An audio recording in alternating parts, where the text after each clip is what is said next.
విఘ్నేశ్వరుని కథాపారము సోతమహాముని సౌనికాది మునులకు విఘ్నేశ్వరోత్పత్తి చంద్రదర్శన దోష కారణమున తన నివారణమును తొక్కుదొలగింది.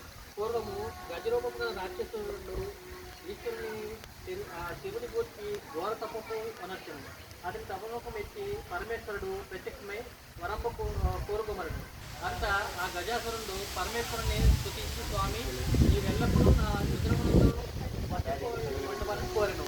భక్తమునకు ఆ పరమేశ్వరుడు అతను కోరిన దీప గజాసురుని రుద్రమునందే ప్రవేశించి సుఖమున ఉండెను. కైలాసమున పార్వతీదేవి భక్తజాడ తెలియక పలు తరంగులను అన్వేషించు కొంతకాలంలో గజాసురుడు రంగవస్తున్నకు విషయం తెలుసుకొని అతను రప్పించు మార్గంలో గనక పరితపించు విష్ణుమూర్తిని ప్రార్థించు తన పతి వృత్తాంతము తెలిపి,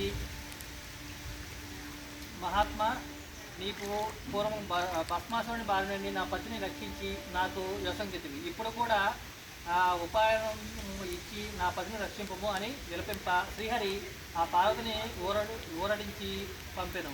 అంత ఆ హరి బ్రహ్మాది దేవతలను పిలిపించి గజాసుర సంహారములకు గంగిరెద్దు మేళమును యుక్తముగా నిశ్చయించి నందిని గంగిరెద్దుగా అలంకరించి బ్రహ్మాది దేవతలందరి చేతను తనకొక వాద్యము ధరింపజేసి తాను తిరుగంటలు సన్నాయి దాచి గజాసుర వరము తెచ్చి జగన్మోహనముగా ఆడించుకుండగా గజాసురుడు విని వారిను తన జతకు పిలిపి